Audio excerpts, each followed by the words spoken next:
So, wadya kayo mga ka-Develop TV for today's video ulit mga kalapatids. Nandito ulit tayo sa Isegera Brothers Loop mga kalapatids. So, tara, samahan nyo kami. So yun, welcome back mga ka-Develop TV. Today's video mga kalapatids, bago ang lahat, introduce natin ang El Campeon Kalapati Feed sa araw-araw nating patuka. Ayan, so available sa kanilang Super Sisiw. Yan, and then MP29 mga kalapatids, available din sa kanilang produkto ang MP29 sa mga gustong mag-avail. Yan, check nyo lamang po ang aking Facebook page na DIY Loaf mga kalapatids. And also, available din ang Carbomax P para sa mga inakay natin. And then, ang dalawang produkto ng ating araw-araw na patuka mga kalapatids, Flyer Mix and then Breeder Mix, available din sa kanilang mga produkto. Ayan, and then El Campeon Pigeon Feeds is number 1 para sa ating mga kalapati. Ayan lamang po ating mabilisang pakilala sa ating El Campeon Pigeon Feeds. Mga kalapati, iniba ko dahil Kalapati Feeds yung sinabi nila sa akin. And then El Campeon, ay aliwala man, El Campeon Pigeon Feeds, yun ang tamang pronunciation mga kalapati. So yan lamang po ang ating update sa ating El Campeon. Balikan ko kayo mga kalapati.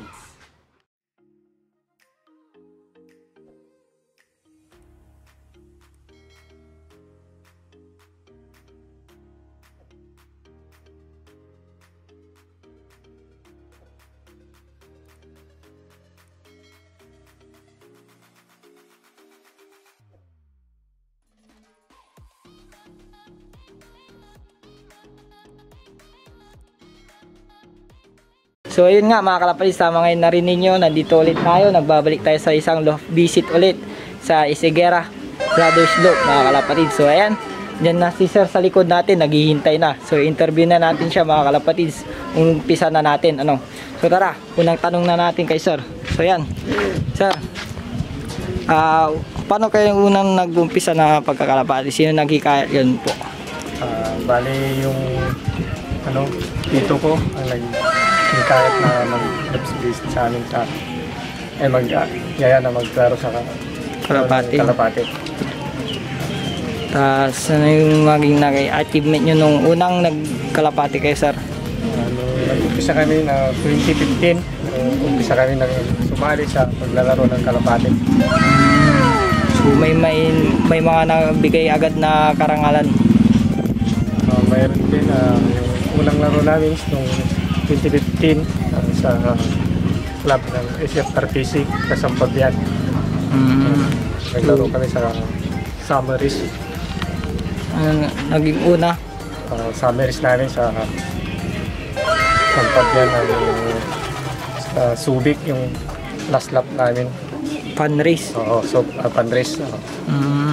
Kami yung nag-first overall doon. Yun, naging sa first overall. OB. Yun ang first time namin. So nakakalapis sa first overall si sir sa Pabian Club. First overall OB category ano. So ano pa yung mga sir, yung mga naging sunod-sunod nung achievement nyo bago yung yun na yun? Ang unang namin achievement sa unang namin karera sa pagkakalapati. So ano yung susunod sir na karangalan na nabigay ng kalapati nyo? Sa club ulit sa QCHP naman po. Nagkaroon din kami ng mga OB event sa YB na sa North naman yun, ang laro yun. North. Nakapagbigay. Overall din kayo doon. Sa OB. Tibay sir. Tibay mga kalapatids. Naging sa YB rin. Fifth overall din kayo. YBOB. Fifth overall mga kalapatids North. Anong year yan sir? 2018 o 16 yun. 2016. North Derby Race. Anong club sir? QCHP po yun. So may mga sumunod pa ba sir? Mayroon din po sa yun na yung sa Pangcom. Pangcom. Sa naman sa South Race. South Race. South Race po naman yun. OB category na naman po. Nakapagbigay ng fourth overall siya. Nung last lap po namin. Grabe mga kalapatids, naging fourth overall ulit. ng matnog. Matnog. Mm. Saka rin sa QHP rin pala. Matnog din, ubi. Ubi katig. Port over din. Ay, pip. Ay, pip overall. Yan mga kalapatids, ang dami. May mga sumunod pa, sir? Mayroon Dami. Bible King. Survivor kit. Nandito pa yung mga ibon. Sir, Dito pa. Yung mga ibon. sir, pakilala natin yung ibon na yun. Yung naging survivor ko nandito pa. Dito yung Check natin mga kalapatids, ano. So itong lock ni sir, mga kalong nakikita nyo ay simple lang, ano. Yan, no? So hindi naman talaga kailangan talaga na makaganda yung lock nyo. Yan, no? Simple lang, oh. Ay, dito yung Ano, nandito yung naging YB. so, King Overall. Ito. King Survivor. Hindi. Ano? Pang pip. YB overall. Sa North. North. Pero sa QHP po. Ayan yung pip. Pang pip sa YB. Yan o mga kalapatids. Dito pa. Live bird pa siya, oh. Hindi pa na ano ni sir. Talagang pinagkukuhanan yata ng producer. Dito pa yung iba, sir. Yan. Dami pa yata, sir, na ano, sumunod eh. Check natin. Yan si sir. Mga kalapatids. Port overall matnog sa ano. Yun, oh. Pangkop. Nandito pa nga, sir. Yan. Yung naging port overall ng matnog. Pangkom naman to. Pamkon. Pangkom. Pamkon. Pangkom. Yan, oh. Port overall ng matnog. Isang kak. Lubar. Then, mga sumunod pa, sir. Yung panris na suko sa namatay siya. Namatay. Ano nandiyan? Trophy na. Pakita na natin. Anong naging ano nun, sir? Yan yung first time nga namin team Filipino champion pero sa summer race. Summer race. Namatay siya. Sayang. Ito yung ano rin sa Santa Ana, pang 10 overall champion to. You know? Sa pangkom din. 10 overall ulit.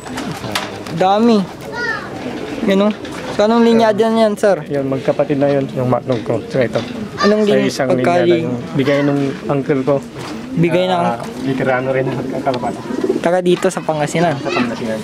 Grabe. Ano, kalapatids. Ang kalapati niya.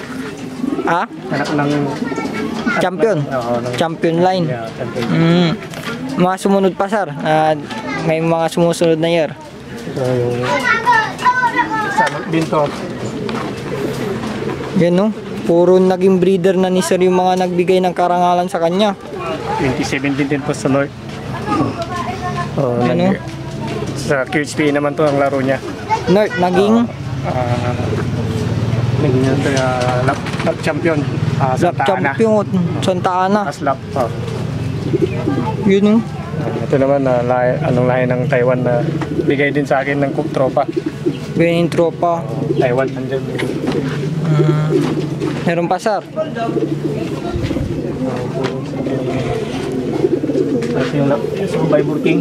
Yun, Survivor King, mga kalapatids. Survivor King sa ng QHP rin to. Sa ano rin to? Summaries sa Tugigaraw. Tugigaraw. Oh. Yung Survivor King, solo niya, solo Survivor King. Nakuha niya, nakakot niya. Yun, no? Kalapatids. Yun lang mo, sir. Meron pa? Namatay na kasi yung mga ibang. Namatay yung iba na tamaan ng sakit, mga kalapatids, ano? Oo. So mga kalapatids, ano ni sir lahat yung ibon niya, napakilala niya, no? So ngayon, susunod natin na tanong para makakuha tayo ng basic tips kay sir. Dahil napakarami niyang kahit ganito na yung look ni sir, ay marami nagbigay na karangalan kay sir, ano? Yan, no? So tanungin natin, baka may konting tips si sir na may bigay. Siyempre, hindi yan mawawala sa ating vlog. Simple tips lang, sir. Baka may mga itulong kayo sa kanya. Kailangan palaging malinis ang tulungan. Malinis ang palaging pinapakain sa kanila. Kaya yung pagpapainom, malinis palagi yung ginagamit na painuman.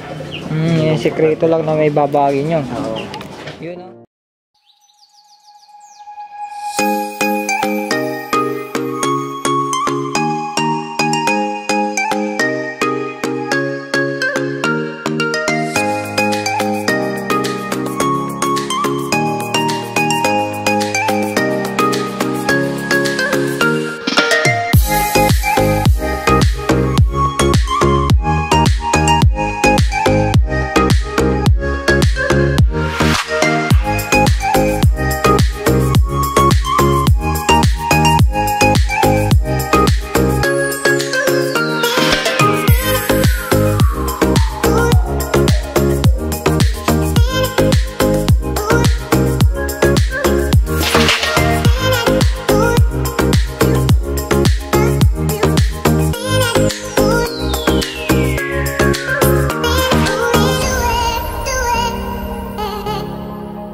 little longer than a few minutes later. So, yun, basic tips lang mga kalapatids, ano. So, yun, nakita nyo naman isa-isa, yung mga kalapati nila. Yun, yung mga dami. Napakadaming ibon dito sa kanila mga kalapatids, kahit ganito lang na napakasimple. Nagbibigay talaga ng magandang pauwi dito sa loob nila, ano. So, yun lang, mga kalapatids. At Tutok lang sa kalapat. yan. And then, sunod din natin mga kalapatids, baka may gustong batiin si sir. Yan sir, baka babati kayo. Sakasan nyo na lang sir. Pinabati ko yung mga kalapatids ko, mga kumpare ko. Si Jojo Narbasa, pare Sir Jonathan Torio, pare Pirato Cervantes. Meron pa sir, dami. Marami pa, hindi ko na isa-isa. Yan, batiin nyo na sir. Minsanan na sir. Sila Busmara na pumunta dito na nag-visit sa Sierra Brothers. Yan, so yung mga club, sa PFRTC kay Sir Dennis Narbasa. Yan Sir Dennis. Sir Dennis, sila sa QSPA, sila sa Rogelio Lumibaw. Sa bago ngayong club na sinasalihan namin, sa Marlon Suarez. Sa DCFC. DCFC. So nakasali din pala sila mga kalapis. So yun, undergoing din yung club yun. Bagong buo din yun ng Dagupan mga kalapis. So isa din tayong kasali doon, mga kalapatid. So yun lamang po yung may babahagi ni sir sa pagkakalapati niya. At yun nga, napakaganda na naman na isang kalapatid natin na na-interview natin dito sa Pangasinan Pigeon Industry mga kalapatid. So yun lamang po, at yung mga nabati ni sir, na-share niya sa inyo na kaalaman niya sa pag-ibon at mga naging karangalan niya mga kalapatids. So yun lamang po, at kung bago ka pa lang dito sa ating YouTube channel, mag-subscribe ka na, click mo yung ring button para updated ka palagi sa ating YouTube channel. At wag mong kakalimutan na mag-subscribe mga kalapatids, para sa ganun ay umangat pa tayo lalo at mas makilala tayo ng mga tropa natin dito sa Pangasinan. So yun lamang po, at kita ulit sa next vlog mga kalapatids.